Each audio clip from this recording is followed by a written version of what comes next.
ஏய் நீ எப்படிங்க? என்னதெல்லாம் என்ன செஞ்சிட்டு இருக்க? நானும் இப்ப அதைத்தான் கேக்குறேன். என்ன இதெல்லாம்? என் ஞாபகங்களை பையில வச்சுக்கிட்டு மனசுல காதலையும் வச்சுக்கிட்டு நான் ஐ லவ் யூன்னு சொன்னா ஐ டோன்ட் லவ் யூன்னு ரிப்ளை கொடுக்குறீங்க மிஸ்டர் சக்தி. அந்த வார்த்தையை சொன்னது நான் இல்ல.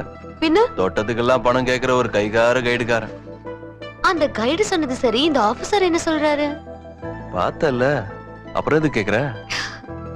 ஏமா? Hi uncle. எதையோ தேடிட்டு வந்தா கிடைச்சதா இல்லையா? அவனதெல்லாம் இங்கதான் இருக்கு, நல்லா பாத்துக்கமா. கிடைச்சிருச்சு ஆண்டி, உங்க பையனோட மனசும் புரிஞ்சிருச்சு. இப்ப நீ எங்களோட கோவிலுக்கு வா, இன்னைக்கு என் மகனோட பிறந்த நாள். ஹாப்பி பர்த்டே ஆபீசர் சக்தி. தேங்க்ஸ். எனக்கு விஷயம் தெரியாதனால gift எதுவும் வாங்கிட்டு வரல ஆண்டி. எங்களுக்கு எல்லாம் தெரியும் கண்ணு, நீதான் உனக்கு பெரிய gift. வா.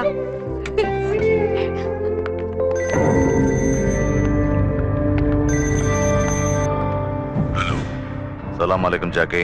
அதான் நிறைய ஆபீஸ் இருக்குன்னு நான் சொன்னேன் ஜாஃபர். உனக்கு இருக்கிற எல்லா ஆபீஸை விட அதிகமா கொடுக்கறதுக்கு நான் தயார். நீங்க கொடுக்க வேண்டிய ரேட்டையும் நீங்க வர வேண்டிய டேட்டையும் நான் டிசைட் பண்ணி சொல்றேன். Because rules are made by me, Jackie. Sir, நம்ம புதுசா அப்பாயிண்ட் பண்ண செக்யூரிட்டி ஸ்பெஷலிஸ்ட் அவதார் வந்திருக்கார் sir.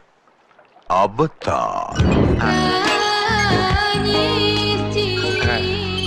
Mister Jackie, you are so lucky. எதுக்கு? This is my track record. 20 வருஷங்களா கோஹினூர் வைரத்து மேல ஒரு சின்ன ஈய கூட நான் உட்கார விடல. 21வது வருஷம் எங்க இருந்து வந்து தொலைச்சதோ தெரியல, ஒரு சின்ன ஈ வந்து உட்கார்ந்துருச்சு. அவ்வளவுதான். என்னோட ஈகோ ஹர்ட் ஆயிடுச்சு. ஆன் தி ஸ்பாட் ரிசைன் பண்ணேன். இங்க அந்த ஈ நுழைஞ்சா ரிசைன் பண்ண தேவையில்லை. You are so sweet. நானே ஷூட் பண்ணிடுவேன்.